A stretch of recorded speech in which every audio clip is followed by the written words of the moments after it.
Hello friend, সবাই কেমন আছো? এটা হচ্ছে যে ভাইফোঁটার ব্লগ। জানো তো, আমি ভেবেছিলাম সকাল থেকে ব্লগটা শুরু করব, কিন্তু সেদিনকে সকাল থেকে এত তাড়াহুড়োর মধ্যে ছিলাম, আমি কোনো ভিডিও ক্লিপ নিতে পারিনি। তারপরে সুন্দর করে সব কিছু গুছিয়ে নিই।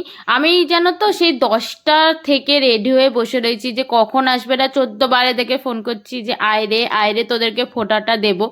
আর বিগত 3 বছর বাদে আমি ফোঁটা দিচ্ছি, সকাল থেকে যেহেতু না খেয়ে, তখন 12টা বাজে, তখন সবাই এসেছে আমি এতক্ষণ গুছিয়ে বসে থাকার পর। আর যেহেতু 3 বছর বাদে আমি ফোঁটা দিচ্ছি, বিয়ের পরে প্রথম ফোঁটা দিচ্ছি, এবছর আমি প্রথম ফোঁটা দিয়েছি।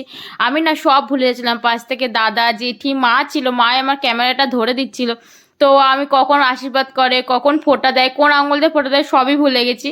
তো মানে ভুলে যায়নি, মানে একটু একটু গুলিয়ে যাচ্ছিলো সবাই আর কি, যেটা হয় আর কি এতদিন ফোঁটা না দিলে।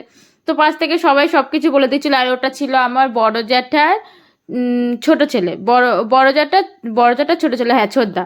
আর জানো তো, আমরা মানে এই কোনো ওকেশন আসলে আমাদের ওই বাড়িতে এত পরিমাণে মজা করি সবাই মিলে। আর বিয়ের আগে তো আরও অনেকজনকে ফোঁটা দিতাম, আমার পিসির ছেলেরাও এবারে আসতে পারেনি কিছু কারণবশত।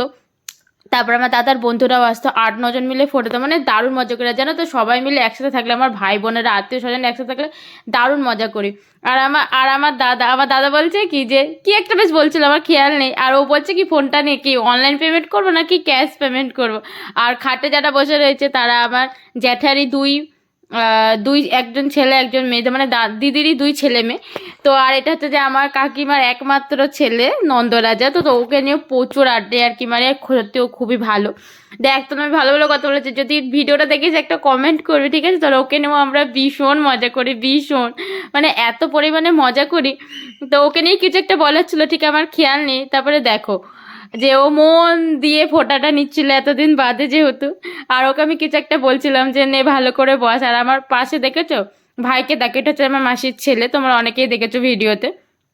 তো ও বসে বসে ভাবছিল আমার পালা কখন আসবে, আর ও বসে বসে একটু ঢং দেখাচ্ছিল, অনেক কিছু ভাবছিল, ভবিষ্যৎ নিয়ে একটু চিন্তা ভাবনা করছিল। আর দোল খাচ্ছিল, ওকে তো দোলনায় বসতে দেয়নি, তাই জন্য দোল খাচ্ছিল। জানো তো, সেদিনকে বৃহস্পতিবার ছিল, তাই ওকে ফোঁটা দিতে পারিনি, মানে ফোঁটা দেওয়া যায় না, যাদের জন্মবার থাকে তোমরা আশা করি জানো। তাই শুধু মিষ্টি খেয়েছিল, আর আমার তো মনেই ছিল না, ওই মনে করে দিয়েছিল। আর জানো তো, মানে এই সিনটা আমি জীবনে বলবো না, বিগত 25 বছর আমাকে প্রথম প্রণাম করলো। আর বিয়ের আগে যতবার বলা হতো না কেন প্রণাম করতে, দিকেও কোনো দিনও প্রণাম করতো না। তারপরে একটু আশীর্বাদ করলাম, সবাই এখানে খাচ্ছে। চলো, দেখা হচ্ছে নেক্সট ভিডিওতে, সবাই ভালো থেকো।